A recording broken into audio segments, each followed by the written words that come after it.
Welcome, VL Brunskill. Hi, Mandy. Thank you so much for having me. VL is going to be at our Fall Book Festival in October up here in the upstate area of South Carolina. We're going to be at the historic Greer Depot, which will be so much fun.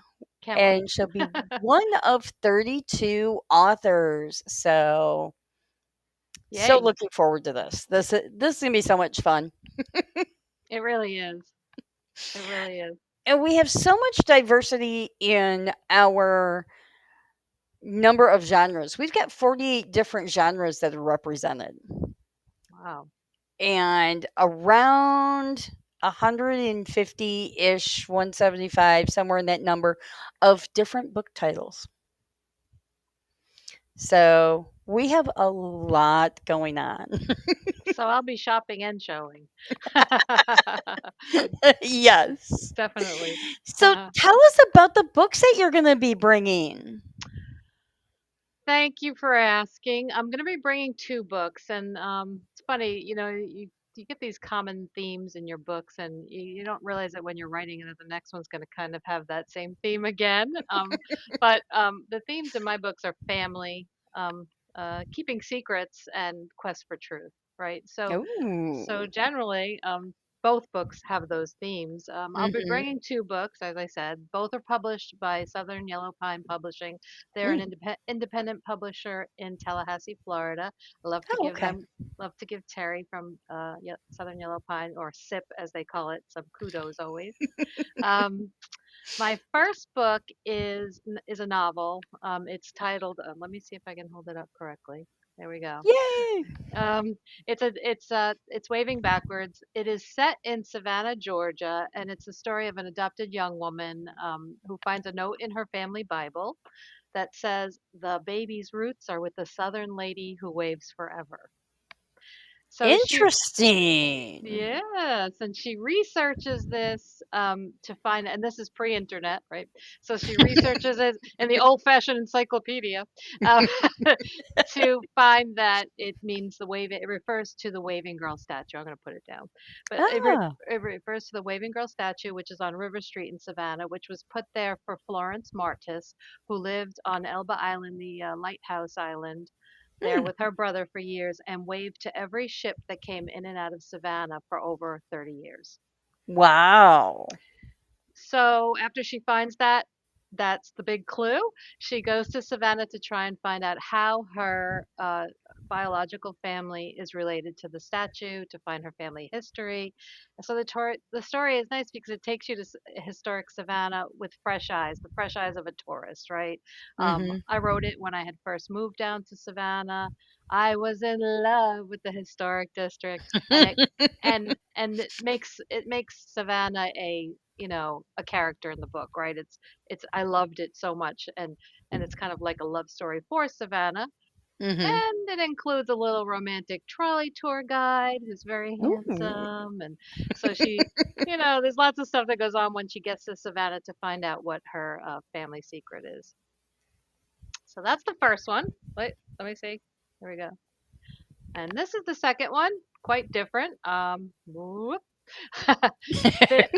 It's called The Killing Closet, and this is a memoir. And I wrote these about 4 years apart. I am not a fast writer. I take a long time to write a book. It takes me That's forever okay. to edit it. I'm just like, and it takes me forever to have my first reader read it until I feel confident enough to Mhm. allow that. Totally Uh, get that. but this one is my childhood story. It's a story of loving a seemingly unlovable father, and many Okay. people can relate to that. Mhm. And we escaped violence. Escaping violence, we lived in a domestic abuse shelter for a summer, my mother and my brother and I. Ooh. And it includes that part of the story. And then just the escape and the turmoil that we went through would be probably a memoir all by itself, but Mhm. it turned out that my father, named Joe, transitioned to become a woman at age 70. And that turned us upside down, Oh, and yeah. especially me upside down in terms of looking back at all that went on and Mhm. some of the and what that secret meant, right? That was a secret for um my father's whole life. So the title has two meanings. It's, it's that Joe lived in a killing closet. And by the way, a lot of people do, Mhm. something that a secret so hidden that it brings damage to other people, to yourself. And that's why I always say live your truth, because it Mhm. certainly is less damaging all around. Um, Yes, definitely. but it's also the it's also the story. When I was 12 years old, I had it with the violence in my house, and I went into the hall closet where my father kept his rifle. He was a he then. Apologies for he and she going back and forth here. Um, I went into the closet and I was planning to. That was it. I was done. I was going to take my father out when he got home from work. Mm. And my family wasn't super religious, but we did have a crucifix hanging in the hall, which I still have. I have it in my hall here now. Mhm. And the book is not over religious, but of course there is some because when I unzipped that rifle and got into the hallway and was ready to kind of do the deed, Mhm. I looked up at the crucifix, and in my wonderful 12-year-old imagination world, I thought Jesus moved. And so I thought, no, Hey. I'm not doing this. So Hey, it I stopped you from doing something, so so that saved all of us, right? So mhm. basically that did save all of us. And so I got back in the closet and didn't do it, and we survived and we did escape finally. And I finally one day kind of gave my mom an ultimatum and said, look, we can't do this anymore. We have to go. I was 12 going on 70. And we got out, and so we went to Mhm. the shelter, and I met many people in the same world. And I met a wonderful counselor there who, after I had read every single trashy romance novel that was in the laundry area, presented to me Jane Eyre. and Ah. and that was the beginning of my love of literature. And I wasn't a writer back then. I was a journalist for years after that, but Mhm. I didn't go right into, oh, let me be a writer. But but I did that did also steer me in the right direction. When that lady, her name is Lisa, and I'd love to find her again someday, but I don't know where she is. So that's the two books. They're both, the Killing Closet. It is sad. There are very many sad parts, but it's really about survival and love Mhm. and how to move forward to thrive after that trauma. And I think that those themes, so many people I think can relate to. Mhm. Unfortunately, trauma is not, I don't own trauma. No, unfortunately, there's plenty to go around. Yes. Yes. Um, Yeah. so you've had these two wonderful books. Do you have something on that you're working on for book number 3? Yes, the albatross on my back. Yes, it Well, you is. said that you take your time writing, so, I you know. do. Years ago, I heard about a murder that took place in the early 1900s in Savannah. And the story stuck with me, and then about 2 years ago, I ordered all of the court records from the actual trial for this Oh. particular event. And then I started writing it, and I've written about 60,000 words, so I'm really I'm in there. I gave it to my first reader um, 2 weeks ago after writing it for over 2 years. And she pointed out I was stuck, and she kind of pointed out why I was stuck. And which, so thank goodness, hopefully will Mm, be on the move with that one again. Lots of the historical research, it took a lot mhm. of time, but that part of it is pretty much wrapped up. It's more, I have to do more character building, and these people are all real people, even though I'm not writing it as memoir or a true story Mhm. or it's historical fiction, so it's based on a true event. Mhm. But I do want to. I've been like kind of married to honoring those people, Yeah. and Mhm. when you do that, they become a little flat.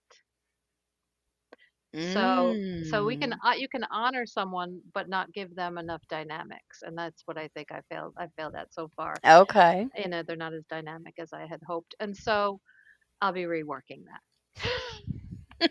For how long? Who knows?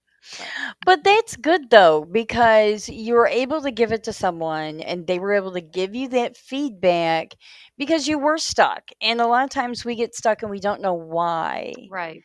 And how perfect to have somebody else go, okay, I read it and here's what you need to change up. And you're like, okay, it's like that light bulb moment where it Mhm. goes off and you're able to continue on. And that's the great thing of writing is that you can take the time that you need. Mhm. Well, that's it. I want it to be, when you find out your main character who you love is not as lovable as you think to other people reading it, that's a problem, right? Like, why Yes. not? And then you have to go back and examine why not, Mhm. and maybe that's that lack of dynamics, and I have to Mhm. do that character building, and there's some other aspects of it that you have to, I have these great um, it's during the auto races in Savannah, Oh, okay. first ones, and Mhm. then of course my reader says to me, "Well, why? Why are they important? Why does that matter to the story?" I'm like, "I don't know, because that's when it happened." So you have to go in and figure out how that affects Yep. each character, and you have to find what would that mean for each person in the book, yeah, in the story. So Mhm. yeah, That is definitely a good perspective though of why does it matter in the whole right, story. right. That's It can't just exist. So I'm not writing a historical book, right? I'm not writing right. history. So even though that's when it happened, so no, that's great matter, that's a fact. Right. But when you're building a story, you have to know, why is that even in there? Right? Why is it in there? Why is it important? And why is it important to each of them? And how did it affect each of them? Each character, Mhm. not just one of them. Yeah. So yeah, That's it's always interesting. it's always good to reflect on because it's like, it's like, why did Hmm. I put that in there? Yeah. I think I'll get it done though. It's nice because of her input, and she's wonderful. She's a retired English professor, and she's just Ah. wonderful. And she's my neighbor, and so very convenient. She read my Yeah. first book after I had written for seven. Like, I had written that book for 6 years, I think, Mhm. it was my first book, and I didn't think I could write a book, and I had been I started at age 50, so that's pretty late to decide to write books. But I had been a music No. journalist, for years, so I was a writer in other ways. And so I finally one day my husband said, if you don't give Gloria that book, and kudos Gloria, um, then I don't want to hear about it anymore. He was tired of it. Ooh. He said, because you'll never know if it's anything to Yep. publish unless you let somebody read it. And he was right. Yeah. He And was then you right. went with a small press, Yep. Yep. um, which I think small presses they so have a great place in the indie and world of getting those books out there and Yep. helping people to get that next step. And Yeah, she's wonderful. And it needed, it needed more significant editing than my mhm. second book, of course, because you learn from your first book. You learn Yep. what you did wrong. And I mean, I was blessed to meet Pat Conroy, the great, wonderful, amazing Pat Conroy, and talk to him. And I gave him my first book, and I said to him, now don't judge it too harshly, Pat, because now after having written, more, I wish I could change most of it. Mhm. And he said, don't worry, I feel the same way. And this is Pat Yeah. Conroy, the great author, right? The great Southern Yep. author of Beach Music and Prince of Tides. And, he's this fabulous writer. And he said to me, I feel the same way about my first book. He said, so don't be I so think hard we on all yourself. do. Yeah. Yep. I think we all do. and and you take that first book and you learn from it, Yeah. and it's like, okay, what did I learn in that book, and how can I apply that to book 2, book 3, and then each book you write is a not only an adventure because of the story, but your process. Right. I mean, look at your 2 books. You've got the one that you start out with, it's a novel, but I think it's your story, and then you have your memoir that is also your story. So it's everything has its place, and just as you're going forward to this third book, it's still good. It's everything that you learned from books 1 and 2 are Mhm. going to be applied in book 3. Right, but I promise you, after all the adoption stories, there will be no adoption in the third book. So anyone who's thinking, "Oh, all she can write about is adoption," uh, But that's part of your story. So, I I am mean, that adopted. That's right. Yep. that when it's part of your story, it's hard to pull that out and say we're not writing about that, because it is Right. a part of you. Right. There'll always Um, be family. There's always yeah. going to be a family theme or a family challenge in all of my books because I experience family challenges and we Mhm. overcame them and the first book, I always say to people like, "Oh, is that your search story?" Well, no. I wasn't like, "Wow, exciting," related to the waving girl and I did find my birth family. I searched Mhm. for 12 years pre-internet for my birth family. I found my birth mother in Florida and my birth father in North Carolina. So I did find my family in the South, right? So, and Mhm. I was from the North. Mhm. I've been down here about 19 years. Mhm. So, yes, it always will reflect something of yourself, I think. Yeah. Yeah. Well, and that's the great part, is that we can weave ourselves into the story even if it isn't exactly our story. We can Right. embellish it.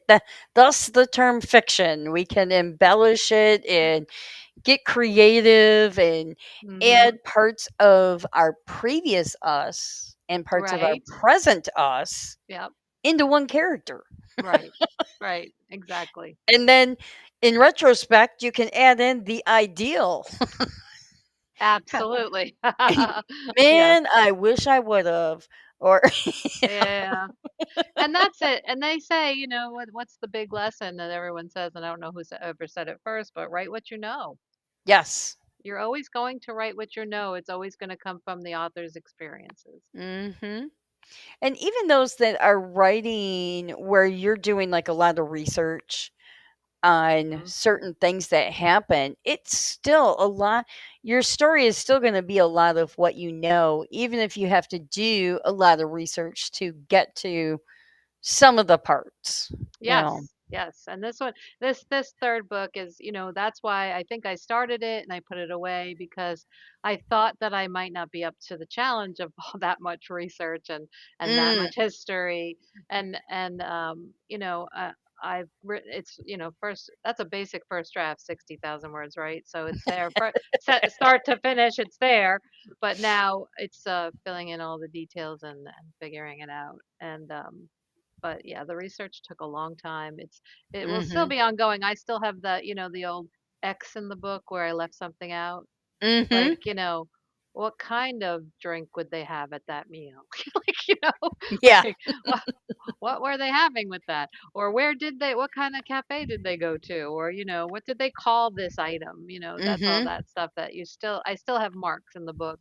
And my first reader, didn't even notice those. So that was nice. Very encouraging. That's always good, Yeah. and so are you more of a plotter where you outline and plot everything out, or do you do all of your research and then just write like a pantser? I'm a pantser. So 100%. I I love asking that question because some people are like, it it's you can tell the ones that are definitively like, well, I don't know how anyone would ever do it the other way. But I mean, when I wrote the first one, I'll tell you the way I started my first book was I used NaNoWriMo, Mhm. National Novel Writing Month. I Yep. set the challenge for a certain number of words a day. I put them, uploaded them to the site, and at the end you Mhm. have whatever you have, 30,000 words, 40, whatever you have. Yep. I wrote in the school car line, taking my Oh, daughter to yeah. classes, and so I wrote in the school car line, and that's how I started. And wherever I was as surprised by the ending as everyone reading it. I was I remember when it That's happened. awesome. Yeah. I was so surprised. I'm like, I came home and told my, "You're not gonna believe what it is that she finds. You're not gonna believe it," you know? I was so excited, you know, because when it comes to it's just amazing. And the second one, I mean, you're writing a memoir. What I basically did first was I wrote down what had happened is some people that only knew my father for about a year or so inherited everything, including my childhood home. They called to tell me my father had passed. And I was basically in the will, it said that I was not to be allowed in the house, or and we got nothing. So Ooh. yeah, my adopted brother and I, who went through all this in that house, right? So I was like, Oh. I was so angry. I was so angry. I can understand. So I wrote the first version of The Killing Closet, so angry. Like it has the Mhm. and what I did was I wrote down every worst thing I could remember, the things that would haunt me, the Mhm. things that if you've had a rough childhood that replay in your head, you know, and you remember Mhm. them, and or the stories that your mom, like I interviewed my mother for this for The Killing Closet, and Mm. so the stories that she would tell over and over again, and yeah, so I wrote it angrily, and then going back as I kind of my father had passed, you know, obviously, so I could write what I really felt, and I could examine what I really felt. And over the time rewriting that book, became a lot less angry, you know. And Hmm. it doesn't focus just on violence. It's not, you Mhm. know, it's not violence for violence sake. It's just a story of loving a father, and that father, there was just no way that my father could be the father that we needed, because my father Mhm. was too busy fighting m- many of her own demons, you know, own Mhm. secrets, living a life that was not true. Mhm. There's just a, and I came to have empathy. I would say that Mhm. and people are like, how, oh my God, after all that, how could you have empathy? And like, you get perspective, and that's what Yeah. aging is about, right? You get perspective. You know, if I was a kid doing it, maybe not, but at this age, Right. you kind of see everybody has something, and everybody's got a killing closet. You know, Mhm. everybody has a big secret, or you know, or their family has one, and they run away from it, and after a time, you can't run away from it anymore. Mhm. And so what started as angry, and I didn't plot, obviously the plot was my life. So that's that I didn't write it down that way. I didn't like outline the chapters. I just would sit down and just pour it out. Remember when this Mhm. happened? Remember when this happened? Remember when we got out? Remember what the shelter was like? Remember what life Mhm. was after we got out? You know, that stuff. So yeah, I'm a pantser totally. I love it. Me too. Oh, good. I outlined High after five. the fact. Yeah, me too. Because you have to, right? When you're, well, Well, if you're, yeah, yeah, because when you go back and you're making sure that all of those plot holes are filled, you have to go back and outline it yep, afterwards and go, okay, what happened? And I'm yep. very old school. I have flashcards. I love flashcards. I love that. I used flashcards for the first one. Yep, I did that too. I love that. I have them for the chapters. I have them for the scenery, for the locations. I have them for the characters. So Yep, yeah. yep, yep, yep, yep. Yeah, whatever works for you, right? I don't. Yep. I mean, some people plot and they do obviously wonderfully, and that's the Mhm. way they do it, and that's fine. I just can't. I think that I write, and not to say they don't write from their heart, but I do. Mhm. I know they do. They do. but I guess my mind doesn't work that way. Like, Mhm. some people I just have to get it all out, and of course that when you don't plot, sometimes that means more editing. But, Yeah. you know, so Uh, that's the downfall of it, but a friend downside of of mine who is a very passionate plotter, um, which is completely hilarious because most of her friends are not. it. So we drive her crazy, but she loves us anyways. And with it though, she had made a comment that it's amazing how everybody comes at a story differently, Mhm. but yet we all arrive at a book. It is amazing. I mean, we each have, there's no right or wrong way to write a book. No, there isn't.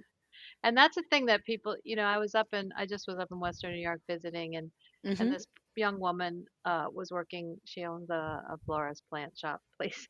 And I went in and we were talking about writing, and I said I write on the side. I always give out a Mm. bookmark wherever you go, you try to give a Oh big yeah. bookmark or a card. And I talked to her Yep. and she said, "How did you write your first book?" And I told her about I introduced her to NaNoWriMo. Mhm. And the crazy thing is, the next day I had to go back in to get something for my father-in-law. And Mhm. she said, "I wanted you to tell you that I dug out all of my writing from when I was younger, and I Oh, started NaNoWriMo." She's not doing it in November, but she's doing it. And you and I nice. said, "Are you planning out like the thing where we just talk about pantser? She's a pantser too." She said, "No, I'm not planning anything, and I'm just writing." And I'm like, "I am so excited. I'm so excited." Like that's, we you we know, we love it, and that's where with CSI we embrace all of the various pantsers, plotters, and everybody in between. Because then right. you have the ones that kind of sort of write an outline and then go from there. Uh, Mhm. Yep. There are in so between. Yeah, yeah, absolutely. there's a ton of ways to come at the same thing, Yep. and there's Exactly. no right or wrong way. No, there is not. Whatever, you get a book, you wrote a book. Exactly, and And be proud. yes. And be proud.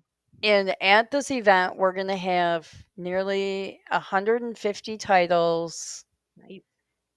which to me is just mind boggling. So everybody came at those 150 titles differently. Mhm. Yep. Yep. And It's yet gonna we're be going to be great, great shopping, readers. Great lots, shopping. lots of shopping, lots of shopping.